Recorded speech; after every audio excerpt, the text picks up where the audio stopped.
Bienvenidos todos y todas al curso autogestivo sobre Protocolo de Estambul y la Defensa Pública Federal. Les saludamos desde la Escuela Federal de Formación Judicial. Mi nombre es Marina Parras Cordobés y soy médica urgencióloga del Hospital Universitario Infanta Sofía de Madrid y además experta asociada a Omega Research Foundation. La sesión que vamos a comenzar habla sobre la documentación del dolor y sufrimiento desde la perspectiva de los profesionales de la salud. Lo primero que quería compartir con ustedes es, en breves palabras, qué es lo que los médicos y las médicas podemos hacer ante un caso de posible tortura y qué es lo que no podemos hacer de ninguna manera. Entonces, lo que podemos hacer es un informe médico pericial, que se parece bastante a lo que es una historia clínica dentro del ámbito de nuestra profesión. Podemos también detectar y debemos documentar los posibles daños biopsicosociales derivados de la tortura, haciendo especial hincapié en el dolor y sufrimiento, utilizando los métodos que utilizamos en nuestra práctica de evaluación clínica. El informe pericial, además, debe ser acorde a los principios del Protocolo de Estambul y debe ser acorde en formato. Debe tener una estructura específica que se asimile lo más posible al anexo 4 que recomienda el manual. Deberíamos detallar los datos de filiación de la persona, las condiciones en las que se realiza la entrevista, un relato de hechos detallado, una exploración física exhaustiva, pruebas complementarias cuando sea necesario, incluyendo dentro de este apartado fotografías y diagramas corporales que nos ayudan a hacer visible los signos más objetivos. Y debemos terminar con un juicio de consistencia entre lo observado y el relato de hechos del paciente. Y debe ser también acorde a los principios del Protocolo de Estambul en cuanto a contenido. Es fundamental hablar de síntomas, hablar de signos, hablar de dolor, hablar de sufrimiento y vamos a lo largo de la sesión a desgranar cada uno de estos conceptos. El juicio de consistencia, además, debe basarse en conclusiones sobre un razonamiento clínico. Pero hay cosas que no podemos hacer. Y hay cosas que no se nos pueden pedir. Entonces, los médicos no podemos, los médicos y las médicas, realizar lo que se llama un protocolo de Estambul. Debemos recordar que el protocolo de Estambul es un manual de recomendaciones consensuadas para el abordaje de las posibles víctimas de tortura. Es un manual que en sus diferentes capítulos aborda diferentes temas, desde las consideraciones éticas, en las que detallamos en otra cápsula, delimita el papel de cada uno de los profesionales implicados en la investigación desde sus diferentes disciplinas, habla de cómo debe hacerse la investigación, quién debe estar a cargo de dicha investigación, cuáles son los métodos. Es decir, que el protocolo de Estambul es mucho más que un informe pericial. Y además, no se nos puede pedir de ninguna manera que hagamos un diagnóstico clínico de tortura. O sea, la tortura es un término legal y sobre todo, y mucho más importante, no podemos excluir con un informe médico que se haya producido tortura. Y todo esto lo vamos a ir viendo a lo largo de la sesión en diferentes apartados. Quiero compartir con ustedes un ejemplo o una metáfora que me parece muy gráfica para ilustrar cómo funciona la tortura en nuestros días. Si nosotros vamos en una barca, es verano, hace mucho calor, tenemos ganas de meternos en el agua y de repente cuando vamos a meter un pie nos encontramos con esta imagen, con una aleta de tiburón, está claro que ninguno de nosotros va a meter el pie en ese agua, por razones evidentes. Sin embargo, si lo que nos encontramos es esta otra imagen, que es un mar en calma, pues probablemente vamos a estar muy tentados a tirarnos de la barca y darnos un chapuzón. Y sin embargo, a lo mejor, alguna de las personas que viene en la barca, conocedora del mar en el que estamos nos dice cuidado, porque aunque no lo vea, el fondo del mar está infestado de tiburones. Y la tortura funciona un poco así. La tortura se mueve en las profundidades, o sea, se mueve donde nadie la ve. Y por eso es mucho más difícil o en ello radica la complejidad de ser capaces de detectarla, de ponerla encima de la mesa y de poder, por lo tanto, punirla o castigarla. Pero sabemos que la tortura existe, igual que sabemos que los tiburones existen. Y sabemos que la tortura existe porque tenemos las estadísticas, porque nos lo dicen las organizaciones internacionales y porque en más de la mitad de los países del mundo se sigue empleando como método con diferentes objetivos. En un proyecto de investigación que realizó una organización con la que colaboro, que se llama SIRA y que tiene sede en Madrid, se hicieron una serie de peritaciones, 45 peritaciones, de personas que habían denunciado tortura en el País Vasco entre los años 1960 y 2013. De las 40 peritaciones encontramos que en un 40% se describieron dolores o trastornos musculoesqueléticos incluso años después de haber sido sometidos a tortura.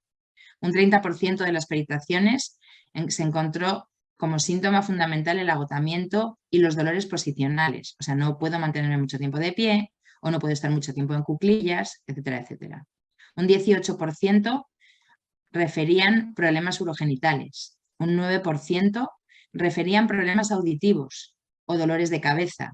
Y un 4,5% hablaban de problemas oculares, de disminución de la agudeza visual, de mareos, de alteraciones gastrointestinales. Y solo un 12% lesiones evidentes en la piel, que en el caso de la metáfora serían las aletas de tiburón.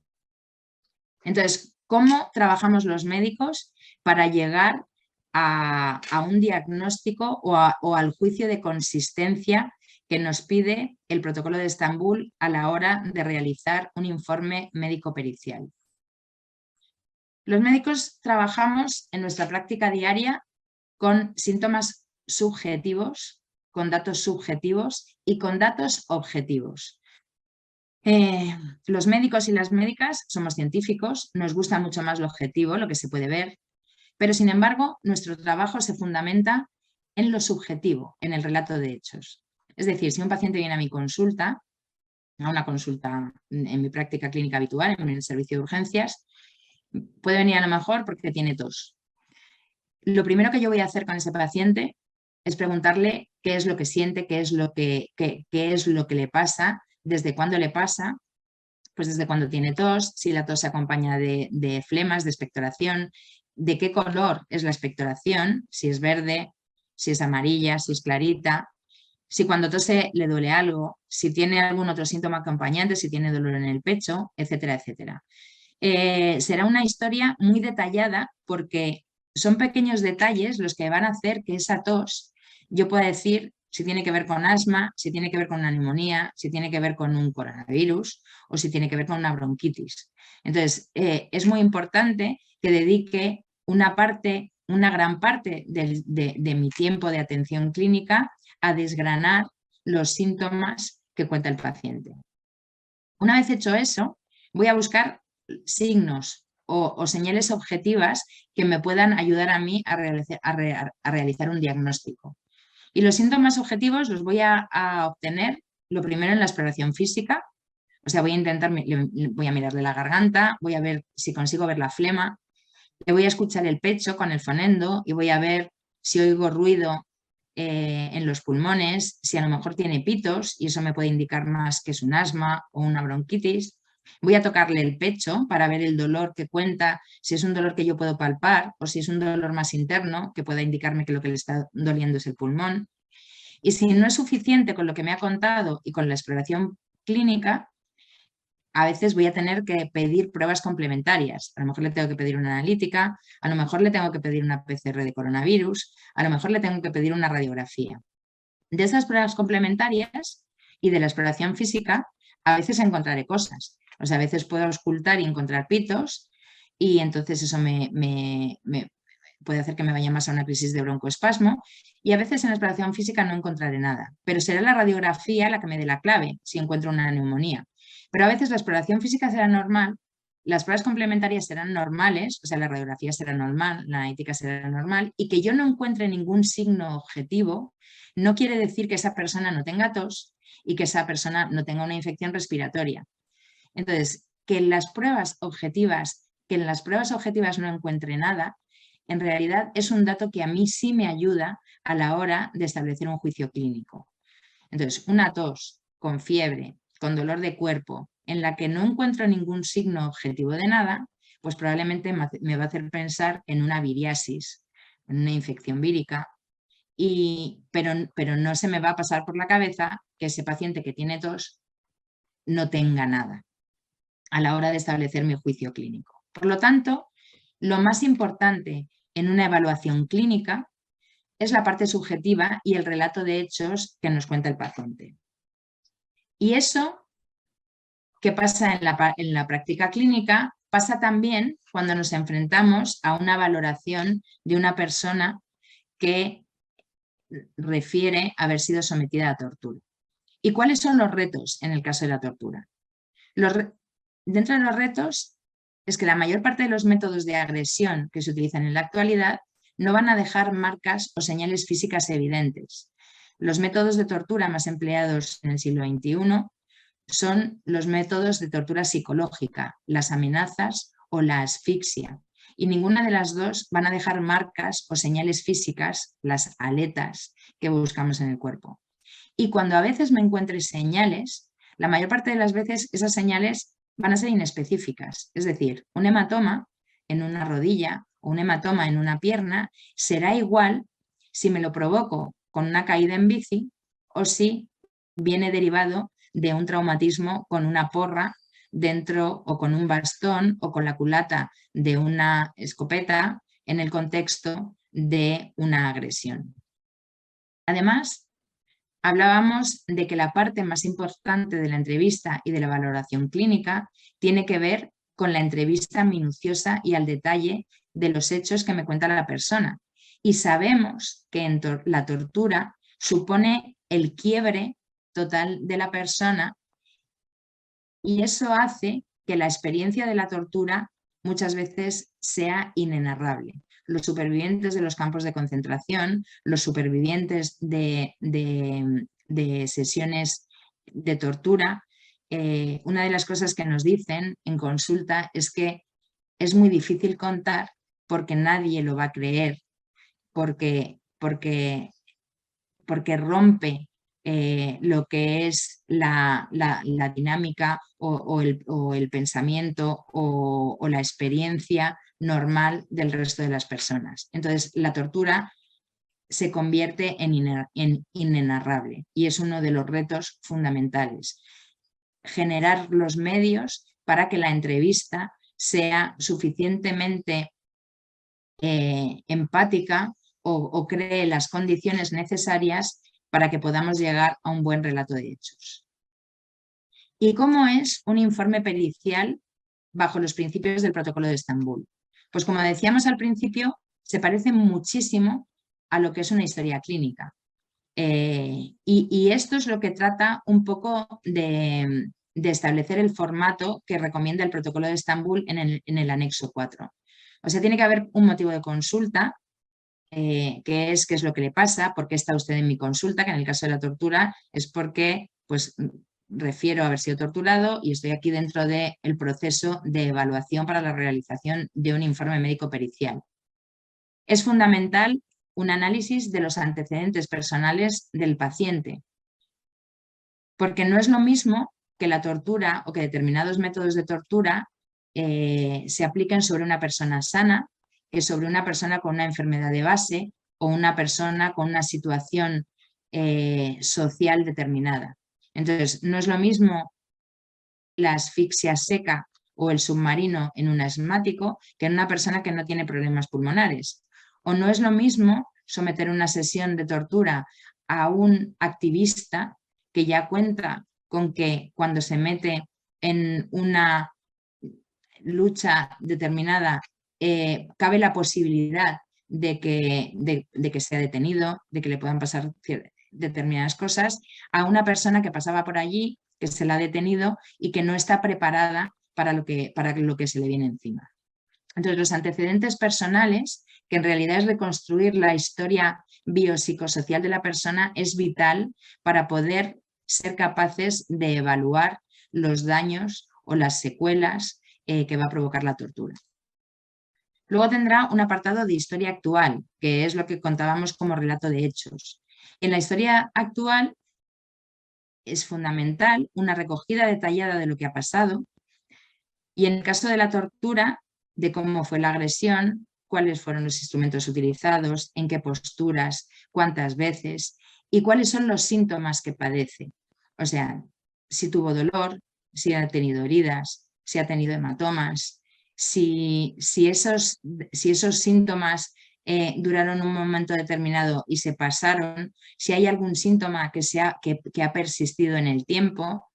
Y para todo ello tendremos que emplear mucho tiempo y una mecánica de preguntas y respuestas muy fina y muy especializada para poder romper la barrera de lo inenarrable que puede resultar una historia de tortura. Se acompañará también de una exploración física exhaustiva y sistemática en la que buscaremos los síntomas y los signos y en la que exploraremos de la cabeza a los pies por órganos y por aparatos. Y además es importante que quede reflejado tanto en las lesiones que encontramos como que no hemos encontrado lesiones, porque si omitimos la exploración física de alguna parte del cuerpo, luego cuando valoremos ese informe no sabemos si es que eso no se exploró o que se exploró pero que no había lesiones. Y por último, un juicio clínico que en el caso del informe pericial bajo los principios del Protocolo de Estambul es lo que llamamos un juicio de consistencia, en el que lo que se pretende es que yo sea capaz de transmitir si hay una buena correlación entre los síntomas o los signos que refiere el paciente y el relato de hechos. Es lo que llamamos el juicio de consistencia. ¿Cómo se realiza una exploración física o en qué nos vamos a fijar de manera fundamental? Lo primero que hacemos cuando vamos a ver a un paciente es la visión general, en qué estado de salud se encuentra el paciente a simple vista. O sea, el paciente nos da la impresión de gravedad, está bien nutrido, qué situación de orientación tiene, está orientado en espacio, en persona, en tiempo, qué capacidad de memoria tiene lapsus de memoria, cómo es el contacto visual, cómo es su expresión, cómo entra en la consulta, en qué postura se sienta, si cojea, qué reacciones emocionales tiene durante el proceso, si su actitud es de temor, si tiene una actitud evasiva, si tiene la habilidad emocional, si no puede hablar porque le sobrepasan las emociones. Y esto es fundamental porque nos va a ayudar luego en la consistencia del relato y en la consistencia y para buscar un poco la consonancia entre lo que encontramos y lo que nos están relatando. Es decir, es fundamental ser capaces de evaluar en qué situación mental y emocional se afronta la entrevista.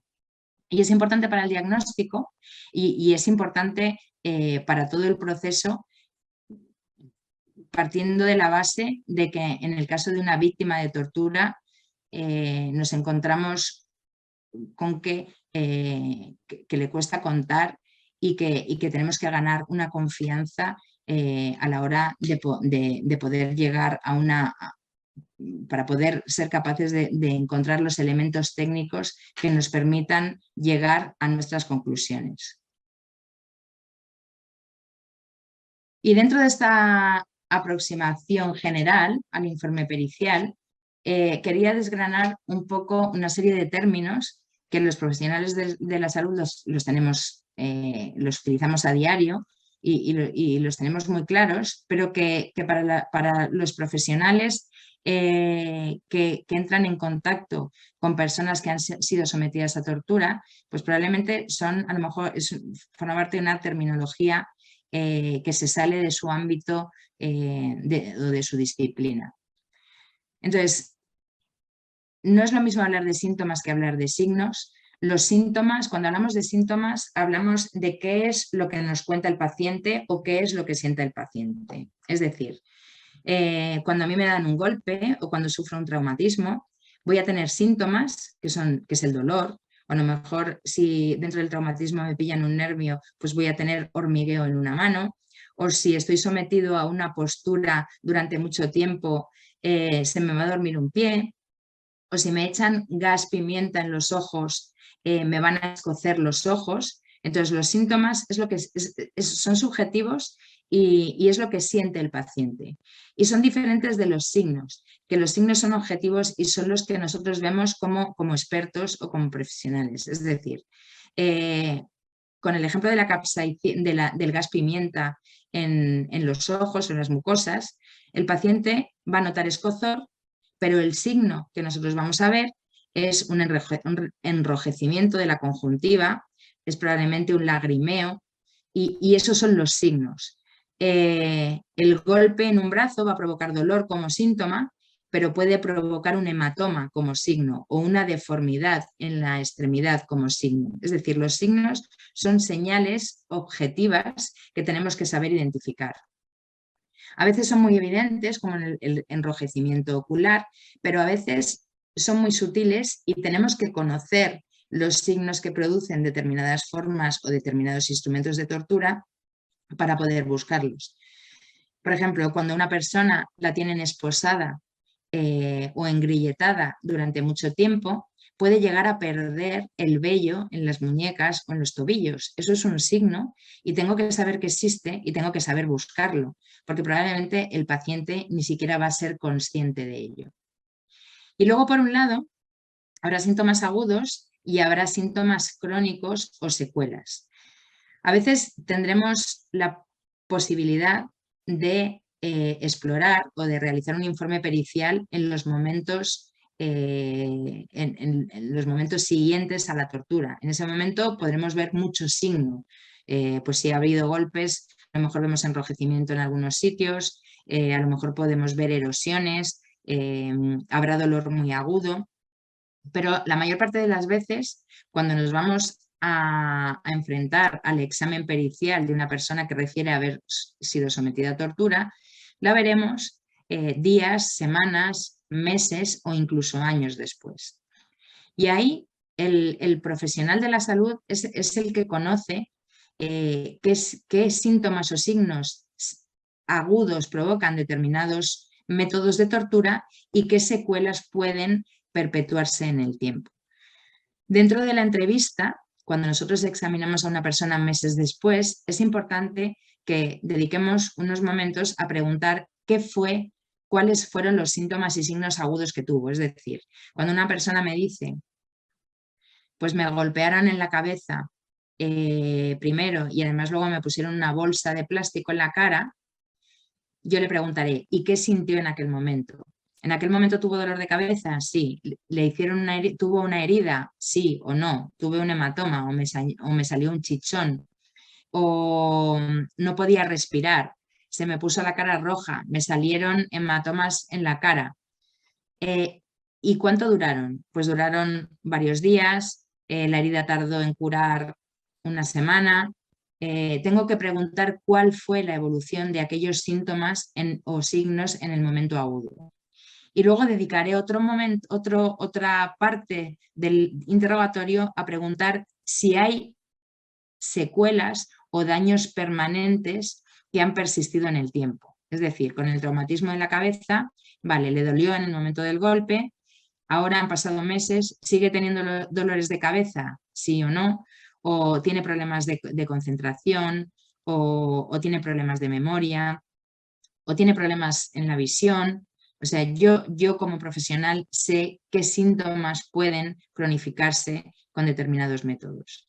En el caso de la asfixia húmeda, a lo mejor en el momento lo que tuvieron fue sensación de no puedo respirar, sensación de voy a morir, pero si aspiraron líquido o si entró líquido en las vías respiratorias, eso puede provocar algunas secuelas que se perpetúen en el tiempo, pues como bronquitis de repetición o como sensación de disnea o de dificultad persistente, etcétera, etcétera.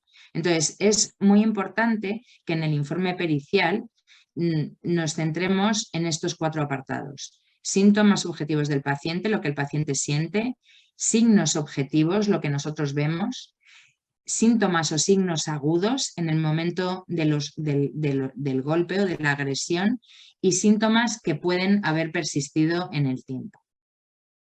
Y luego tendremos que hacer una exploración, como hablábamos antes, exhaustiva, separando aparatos o partes del cuerpo afectadas. Y exploraremos la piel en todo su conjunto, exploraremos la cabeza y el cuello, incluyendo el cuero cabelludo, exploraremos tórax y abdomen, exploraremos miembros inferiores y superiores, aparato urogenital, tendremos que hacer una exploración neurológica y exploraremos también el ámbito psicológico. Y dentro de todos estos síntomas y signos me quiero centrar en 2 en concreto. Lo primero porque aparecen en la definición de tortura y lo segundo porque el dolor es el síntoma más específico que refieren los supervivientes de tortura. Entre el 60 y el 90% de los supervivientes de tortura refieren presentar dolor musculoesquelético no solo en el momento de la agresión, sino dolores que pueden persistir en el tiempo, incluso años después de haber sido sometido a tortura. Y eso se basa, por un lado, en que dentro de los métodos de tortura física, entre los más frecuentes están los traumatismos cerrados y las torturas posturales, y porque dentro de la tortura psicológica, una de sus consecuencias pueden ser los dolores de tipo somático. Hay estudios, como el de Olsen y colaboradores, que hablan de que todos, el 100% de los 139 refugiados torturados que conformaron el estudio presentaban dolor crónico persistente 10 años después. O sea, el 100% de los refugiados que habían referido tortura presentaban un dolor crónico persistente 10 años después. ¿Y qué pasa con el dolor? El dolor, como les digo, es uno de los síntomas más específicos para tortura, pero el dolor es uno de los síntomas y de los signos que más incómodos nos resultan a los médicos. Porque los médicos y las médicas nos definimos como científicos y como científicos nos preferimos, nos sentimos mucho más cómodos, nos movemos de manera mucho más natural en datos que podemos ver, en datos que podemos medir. Entonces se ha intentado durante mucho tiempo, y es uno de los caballos de batalla de la medicina occidental, definir el dolor, buscar una definición del dolor que nos permita además medirlo. Entonces ya a finales del siglo XX se definieron 4 dimensiones relacionadas con el dolor. Cuando una persona sufre un daño, o sea, si yo pongo la mano en un radiador caliente, lo primero que pasa es que los receptores periféricos de la piel notan el estímulo y mandan una señal neurológica a través de los nervios periféricos que llega a los receptores que se encuentran en el sistema nervioso central. Estos receptores que hay en el sistema nervioso central son los responsables de hacer consciente el dolor. O sea, el receptor periférico recibe el estímulo, lo transfiere por medio de los nervios a los receptores centrales y ahí el dolor se hace consciente. O sea, ahí de repente soy consciente de que tengo dolor. En ese momento al dolor se acompaña de una emoción, de algo afectivo que va a interpretar ese dolor y que va a generar además una conducta. En el caso de la mano y el radiador, probablemente retirar la mano. En el caso de que lo que me hayan dado es un golpe, pues a lo mejor la respuesta o la conducta ante el dolor es empujar a la persona que me acaba de dar el golpe. Ya a principios del siglo XXI se intentó simplificar este esquema o estas 4 dimensiones y se sugirieron 2 dimensiones fundamentales en el dolor. Una es la parte sensorial, que podría ser la parte más biológica o anatómica, que es la de los receptores y la del sistema nervioso que hablábamos de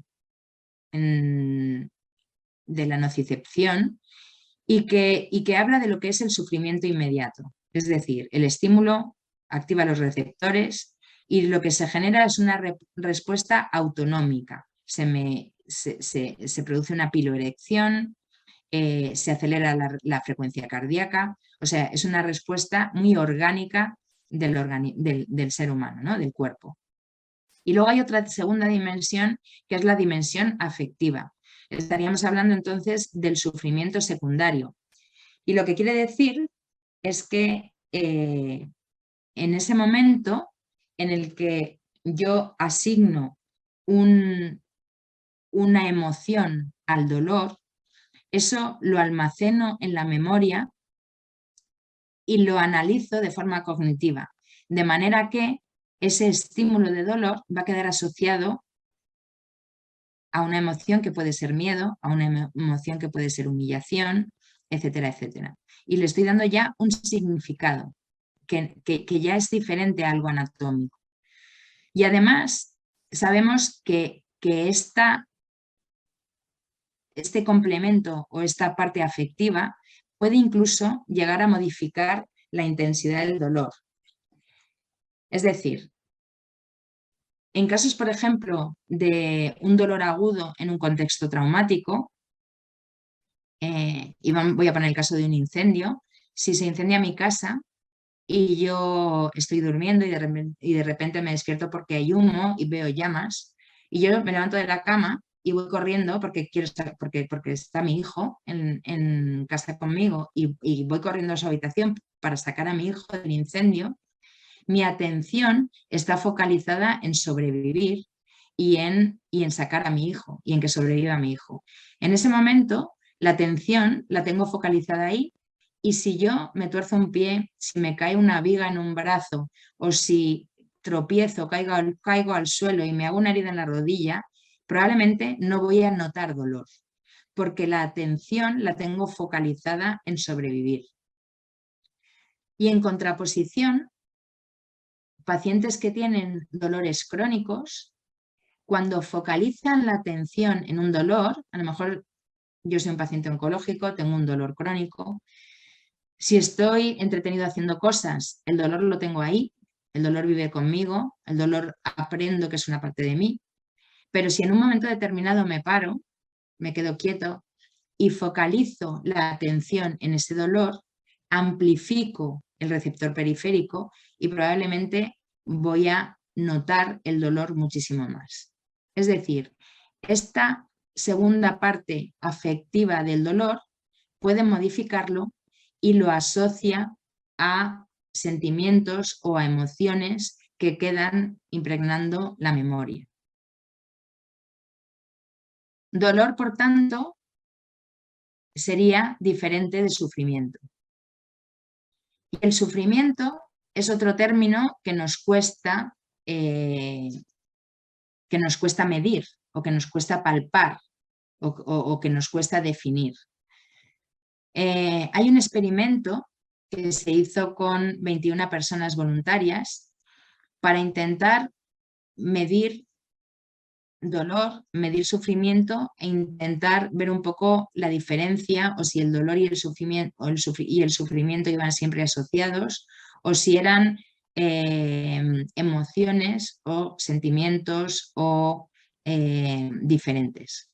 Entonces se cogió a 21 personas voluntarias y se les planteó un estudio. Entonces se les iba a someter, por un lado, a estimulación eléctrica con un electrodo que estimulaba el músculo trapecio izquierdo que se ponía subcutáneo, y por otro lado se les iba a someter a estímulos térmicos con capsaicina en la piel del antebrazo. Además, esos estímulos se iban a poner, por un lado, en periodos cortos de 10 segundos, para comparar con el mismo estímulo en periodos largos, durante 30 segundos. Y además, estos estímulos se iban a ir aumentando en intensidad. Es decir, íbamos a empezar poniendo una estimulación eléctrica de baja intensidad durante 10 segundos. Luego una estimulación eléctrica de esa misma baja intensidad durante 30 segundos. Se iba a ir subiendo la intensidad durante 10 segundos, durante 30 segundos, etcétera, etcétera. Y lo mismo con el estímulo térmico. Y se pretendían medir 3 respuestas. Por un lado, la respuesta fisiológica, que es lo que mediría lo que hablábamos antes de la parte más somática.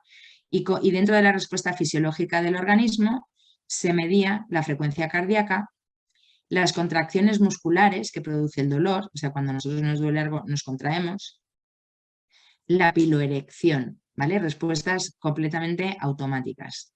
Por otro lado, se pretendía medir la intensidad del dolor percibido.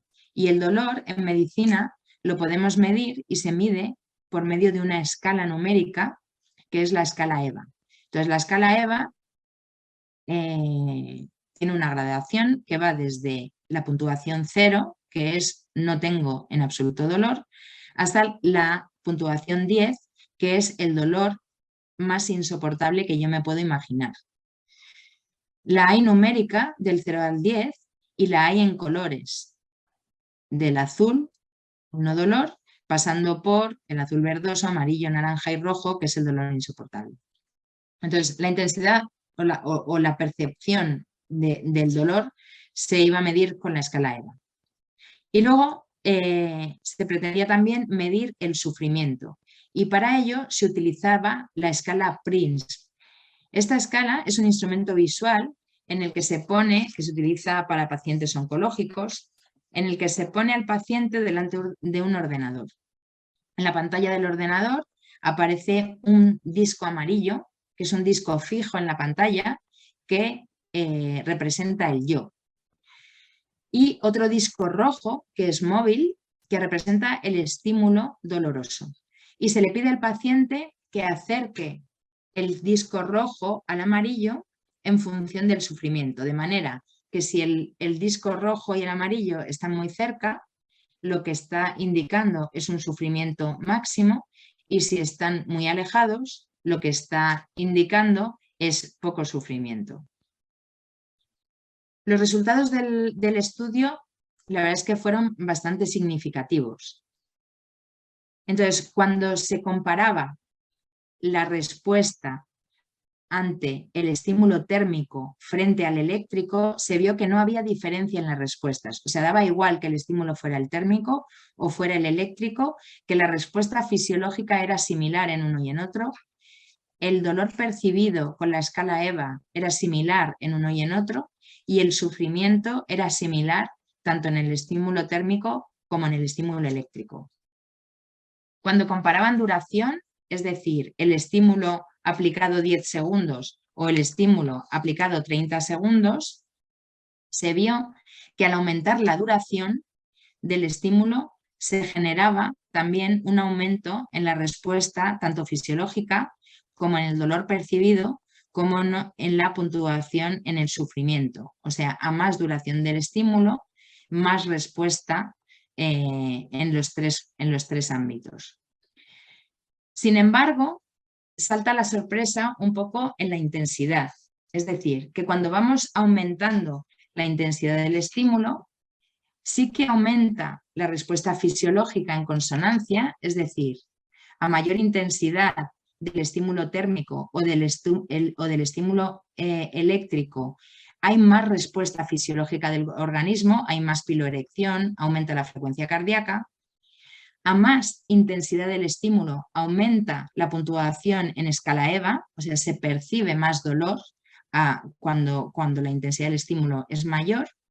Y sin embargo se ve que no hay correlación entre el aumento de la intensidad del estímulo y el sufrimiento. Esto, que puede sonar así un poco raro, lo que nos está diciendo es que hay agresiones de baja intensidad que pueden llegar a provocar un nivel de sufrimiento importante. ¿Y cómo explicamos esto? Pues lo explicamos por lo que hablábamos de que el sufrimiento tiene una connotación afectiva fundamental y de previsión del futuro. Es decir, los 21 voluntarios que se sometieron a este estudio lo hacían en unas condiciones completamente controladas. Ellos sabían a qué se iban a someter, sabían que con decir basta el estímulo iba a parar, entonces el grado de sufrimiento que generaba el estudio no era mucho, podía provocar dolor, pero no sufrimiento. Nadie atentaba contra su vida, nadie atentaba contra su dignidad, no se sentían humillados, etcétera, etcétera, etcétera. Se sentía dolor, el cuerpo reaccionaba, pero el componente afectivo que hablábamos, que asocia una emoción a ese dolor, que puede ser el miedo, que puede ser la humillación, no está presente en un estudio controlado. Sin embargo, si nos encontramos en una situación completamente distinta, yo diría en la contraria, si a mí me detienen y me llevan a un sitio que no es oficial y mi familia no sabe dónde estoy y me encuentro en una situación en la que soy vulnerable, en la que no sé lo que va a pasar, a lo mejor una bofetada de muy baja intensidad genera en mí un terror, una humillación que hacen que mi sufrimiento se dispare. Entonces, intensidades o estímulos de poca intensidad pueden llegar a generar un sufrimiento muy importante. Fue Castle el que da, pues yo creo que una de las mejores definiciones sobre el sufrimiento. Y él habla de que se produce por un estado de estrés emocional severo que se asocia con hechos que la persona interpreta como amenazantes para su integridad, que además está condicionado por la sociedad y por la cultura. O sea, no es lo mismo ni se utilizan los mismos métodos de tortura a una persona de una sociedad muy occidentalizada o a una persona muy religiosa, etcétera, etcétera. Interviene la percepción subjetiva y el significado que nosotros atribuimos a los síntomas y sobre todo ello está relacionado con una previsión de un futuro irrevocablemente alterado. Este conjunto de ingredientes hacen que el sufrimiento esté vinculado al temor a la muerte y a veces no solo física, sino a lo mejor la muerte psicosocial, ¿no? Ya no voy a poder ser la misma persona, ya no voy a poder, o sea, se quiebran las confianzas que yo tenía en, pues a lo mejor en el sistema o en parámetros que eran los pilares en los que yo me movía como persona. Entonces, ¿qué podemos esperar, por lo tanto, en un informe acorde a los principios del Protocolo de Estambul?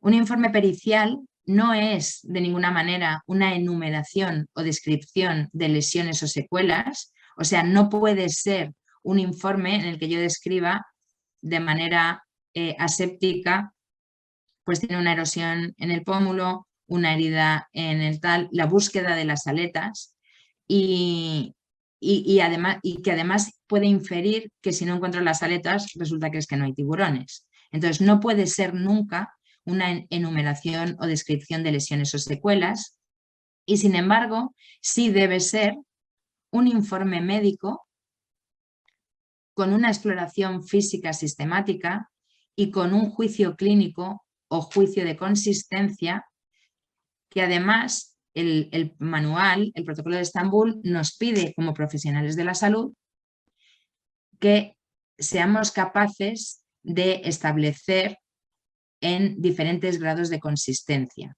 O sea, se pide al perito o a la perita médica que hable de la consistencia entre los signos, los síntomas y la evaluación con el relato de hechos y que eso lo haga en un alto grado de consistencia, o sea, que sea capaz de definir si la consistencia que encuentro es alta, si es moderada, si es ligera o si no puedo fundamentar la historia de tortura.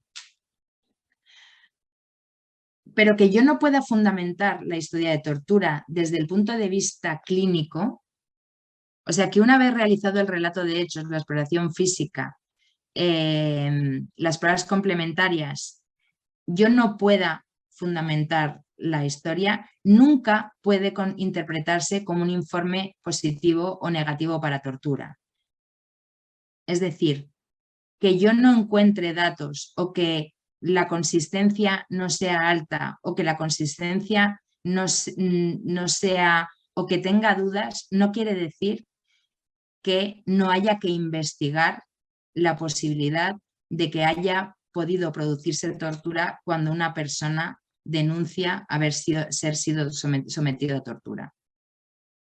Una de las prácticas o uno de los problemas a los que nos enfrentamos en estos 20, bueno, más de 20 años en los que se manejan los informes periciales bajo los principios del Protocolo de Estambul, es que en algunas situaciones la base de la prueba se ha puesto en el informe pericial y ha habido casos en los que los informes periciales se han dado como negativos para tortura y lo primero que se hacía era realizar el informe pericial y si daba negativo para tortura, el caso se archivaba y no había más.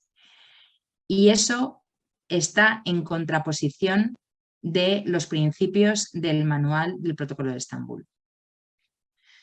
Como conclusiones, un poco quería dejar estas pinceladas y es que el informe pericial a la luz del Protocolo de Estambul a veces no es necesario si existen otras pruebas que ya demuestran que ha habido tortura. O sea, su objetivo no es determinar si ha existido tortura.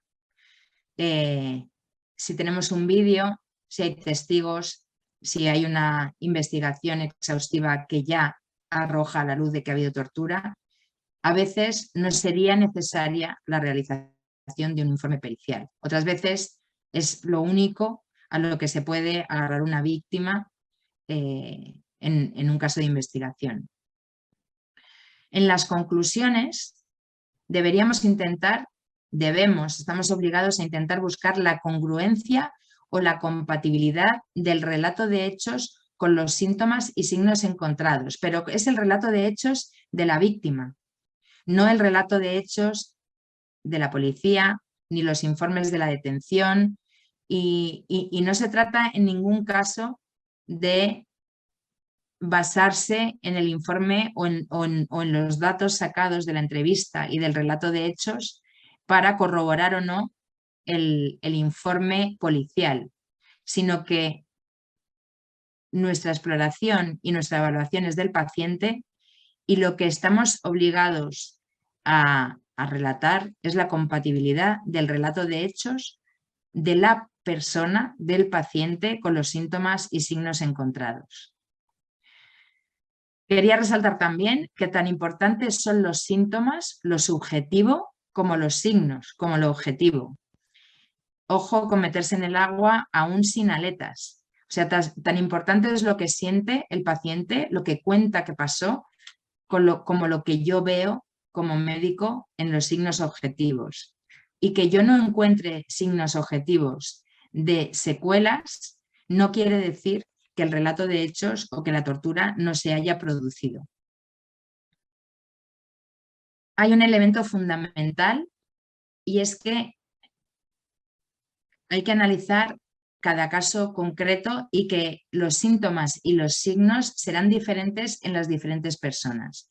Como hablábamos antes, todos tenemos unos antecedentes biopsicosociales que nos hacen más resistentes o más vulnerables a determinados sucesos. Entonces, una persona asmática o una persona con un problema cardíaco tiene factores de riesgo para tener un peor pronóstico, por ejemplo, en una infección por coronavirus. Una persona con una situación social determinada puede ser más vulnerable a una sesión de tortura. o sea, es muy importante hacer un buen análisis de la situación biopsicosocial para ser capaces de buscar las secuelas o los efectos de la tortura en las diferentes personas. Nunca creo que diremos lo suficiente que el momento más importante de toda la evaluación médica es el momento de la entrevista en la que vamos a investigar sobre el relato de hechos. El relato de hechos es la parte fundamental de la entrevista. Y luego, igual de importante es que el informe pericial se haga o se redacte en un lenguaje que sea comprensible para los legos. El perito ha de justificar sus conclusiones y deben ser interpretables por los profesionales que van a enfrentarse a dicho dictamen. Y estoy hablando de los fiscales, estoy hablando de los defensores públicos, estoy hablando de los jueces. O sea, debemos manejar un lenguaje comprensible para los legos y para los pacientes. Bueno, muchas gracias y me despido.